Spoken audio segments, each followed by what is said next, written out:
Good afternoon, viewers, watchers from the United States, Nigeria, across Africa, and around the world. This is your friend, your brother, Mado Smart Ajaja, the convener of Open Nigeria and Africa Unite, and the anchor of Nigeria Now at ONN and the Nightingale Radio International.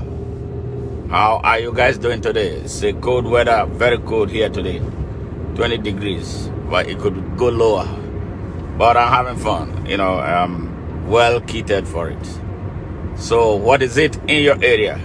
Yes, from my brothers and sisters joining me from here in the United States. I don't know what it is in the East Coast. I know it's always horribly cold. What we say is cold, yes, summer to them, but it's very cold here today.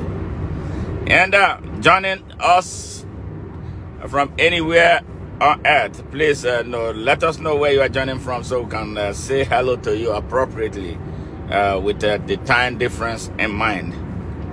Yes, what I'm going to be talking about the state of Nigeria. I'm not going to ever be tired of talking about it because that is where I was born. Yeah, and I lived half of my life there and half of my life here so far here in the United States of America, where I live right now with my family.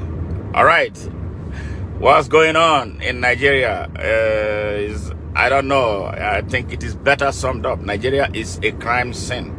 A crime scene needing being cordoned off for proper investigation and action. Yes, Nigeria is a crime scene on all fronts, at all levels, and in all sectors. Yes, Nigeria is a crime scene. If you are just joining us on Facebook, follow us on our ideology page at Open Nigeria. At Open Nigeria 1. You can follow me personally. If you follow me personally, it will land you still the Open Nigeria ideology page. And from those of us joining from YouTube, you know what to do. Subscribe, share, like, love, comment, and let us know your feeling. Are you a Nigerian, joining from anywhere, either on any of the platforms, either Facebook or YouTube? Have your say. Because the country is ours. The country is going through destruction. Yes, relentless destruction by some people, a group of people who are determined, yes, I mean determined to destroy the country. They are on duty. And you know what? They have put the whole country in a state of anesthesia, that the people are not able to wake up, from sleep. Following a series of surgeries that has destroyed their psyche. Yes, their psyche. The Nigerian psyche is some kind of psyche that should provoke a serious research. I've never seen a people who are beaten so badly and they cannot raise a finger. They cannot unite to fight the common enemy. And instead of uniting, they are divided, fighting on the sides of their enemies.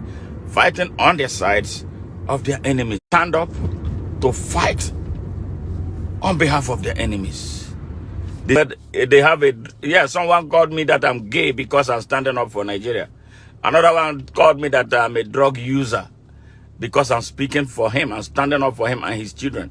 Yes, that is how bad. That is the strength the Nigerian oppressed person has. The strength of throwing stones at those who are working hard, putting their lives, their resources, their emotion, their energy on the line in their defense. They will call you names. Another one called me that I'm homeless in the United States. He has never been to the United States. He cannot get a visa to the United States now. No thanks to what is going on here in the U.S. They will throw all those type of jabs at you. What do they do? Why do they do that? To demoralize you. But for me, they do it to the wrong person. The more you do it, the more fiery I become. Yes, that is what it is called. Stockholm syndrome. That is what the disease of the mind that is killing Nigerians. Why they cannot stand up for their country. Why they cannot stand up for themselves. Why they cannot stand up for their children?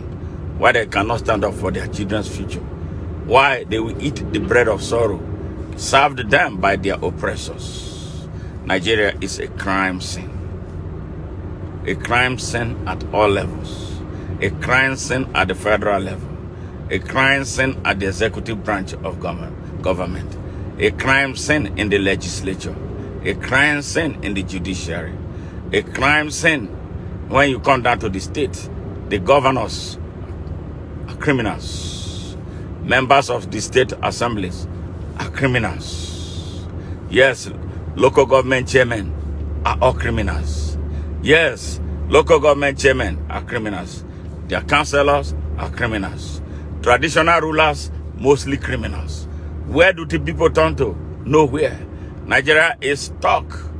That is why it is a crime scene. Nigeria has been made so weak and so vulnerable. The armed forces are criminal, led by criminals. The people now have become, the criminality is so contagious. Nearly everybody in Nigeria corrupt. You have to do one corrupt thing or the other, not by choice anymore. It has become a tradition. It's a culture. If you don't do those corrupt things, there'll be no food for you. That is how bad the situation in Nigeria is. It is that bad that you must do one corrupt thing, one criminal thing or the other. In the church, the criminality is pervasive. The pastor, the imam, the bishop, the one they call GOs, the Pentecostals, they are all criminals. Jumping on the people, exploiting the poor to build universities, to build cities.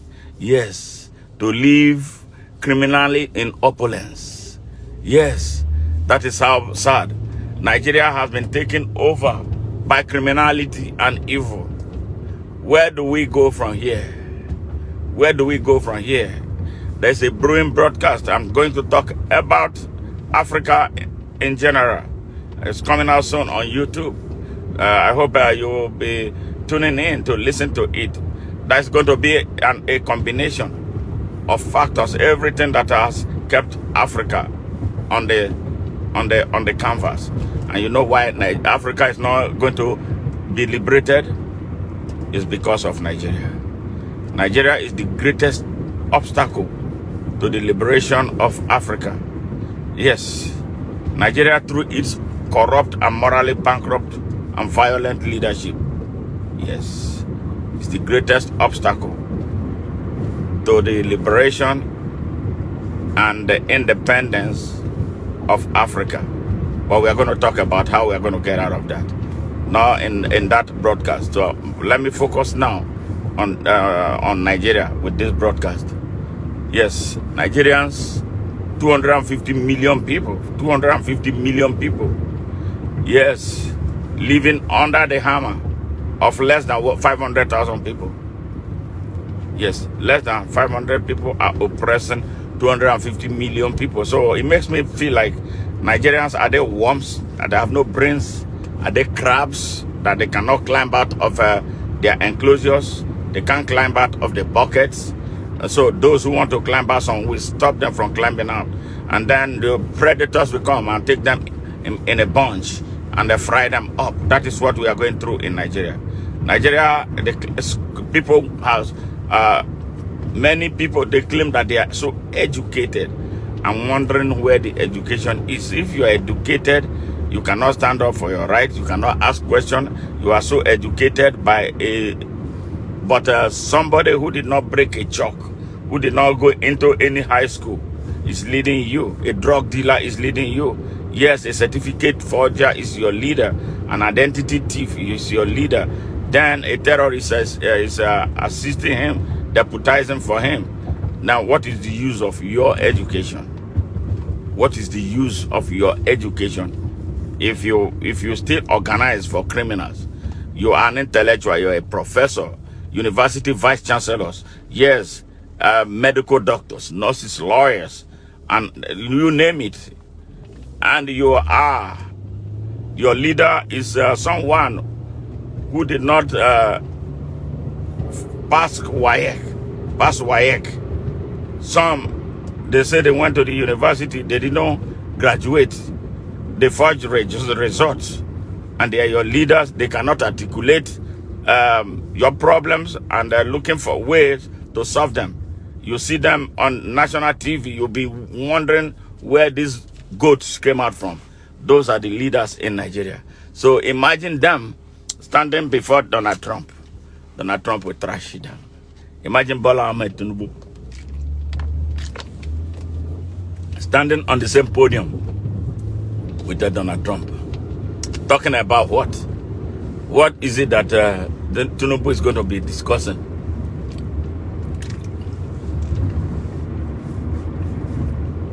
Because that's not an arena for selling drugs.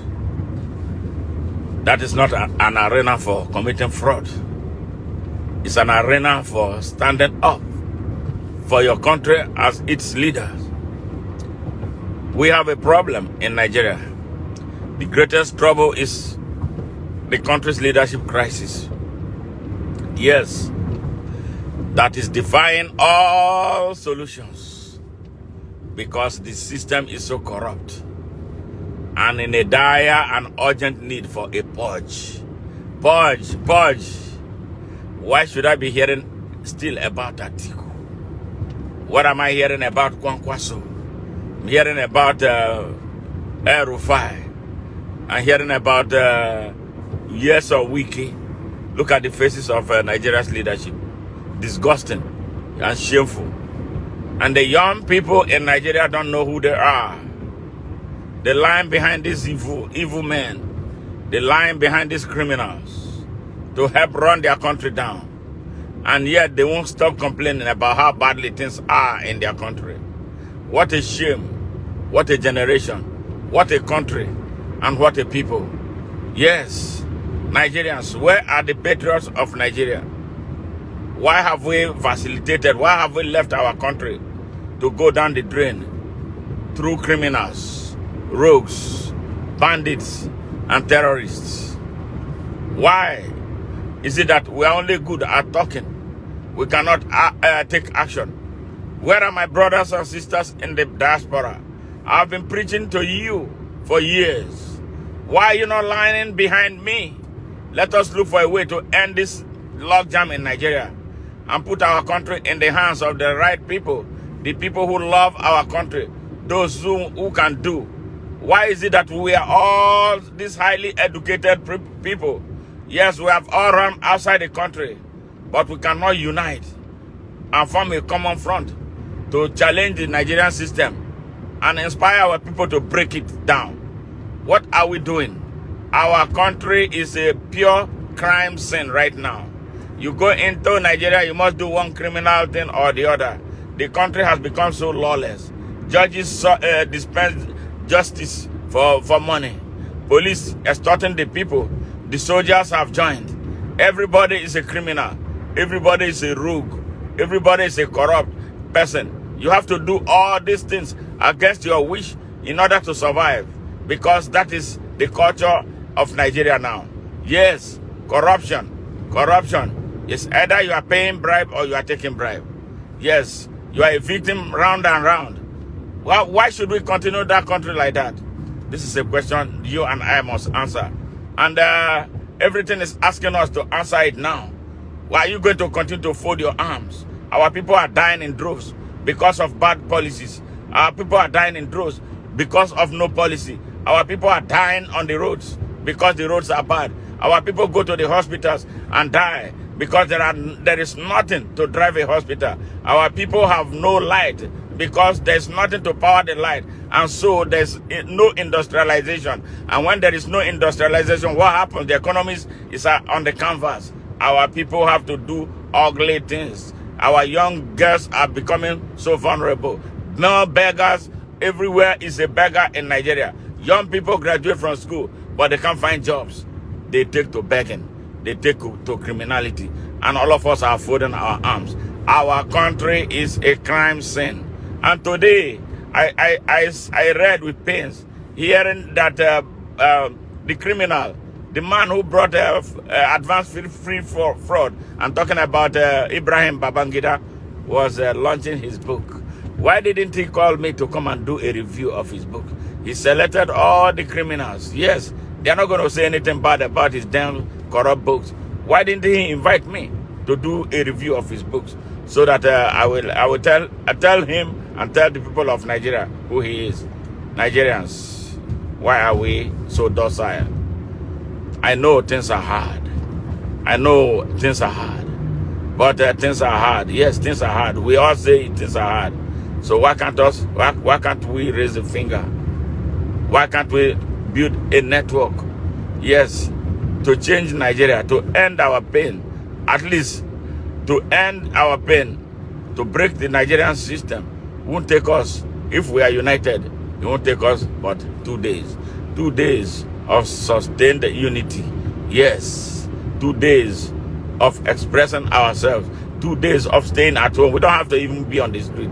2 days, because being on the street now is dangerous. They will deploy the army that has become an enemy combatant force, to come and kill us. We have to devise another way of beating them, so they can come to our houses and beat us and kill us. It's better that way than being on the street, and then we're not able to achieve anything because we cannot sustain action. Whenever we call any people out to protest, they turn it into something. People will start eating and drinking as if it is a carnival. That was why NSAS did not succeed. We have to devise another means. We cannot allow these criminals to continue to hold our country hostage. This is the reason why I'm making this passionate call to Nigerians. Where are you not ashamed? Are we not ashamed? Look at little countries. Look at Burkina Faso right now. Look at Niger. Look at Mali. They are taking off. Nigeria, the so-called giant of Africa, is lying like an elephant without breath anymore. Nigeria is dying, and all of us are keeping quiet. When are we going to stand up? Why can't we stop this ethnic nationalism? Why can't we, for a reason, put an end to our religious nationalism and come together as the people of Nigeria to battle this evil, to battle this darkness, to bring a light to Nigeria, to illuminate the darkness in Nigeria? Who said that we cannot do it? Who said that we cannot muster the courage to do it? What is lacking is the courage. What is lacking is the understanding. What is lacking is that we have not been able to review our years of 64 years of history of marching on one spot, powered by tribalism, powered by religious nationalism, powered by regional nationalism, powered by nepotism, to nowhere. 64 years of standing on one spot. Nigerians, what are we waiting for? Why have we become so afraid of the people who are supposed to be afraid of us? Why are we the one running? Yes, the government is supposed to be afraid of the people. In every country that I have been, that I know, governments are always afraid of the people. But in Nigeria, the people are the ones afraid of the government. Why are we where we are? Nigerians, what message are you going to listen to wake up and change your destiny? Yes, they stole our destiny. They stole our country's destiny. They stole our sovereignty. And we are watching, hoping that, well, who? God coming down to do it for us? No, God is never, ever going to come down. Because God gave you dominion over all things. Yes, dominion over all things. God gave you basic human rights. The right to your life that you have failed to defend. The right to choice that you are not making. The right to freedom of expression. You are not saying anything. The right to freedom of association. Who are you aligning with? The right to freedom of worship. Do you really worship the Almighty God? And the right to self-determination. Every man has got the right to decide his own destiny. Are you deciding your destiny? Or a drug dealer is deciding your destiny and running it aground? It is a time. The time has come for us to think, introspect, and very fast too, before everything collapses and then we have no country anymore. This is why I am sending you this message. Consider this and very seriously too, and decide where you want to go. Goodbye for now, and I will talk to you again later.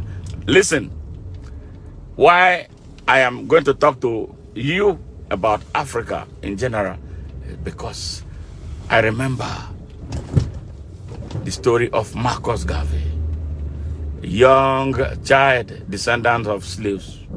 At the age of 18, he was already talking about an Africa that he never knew.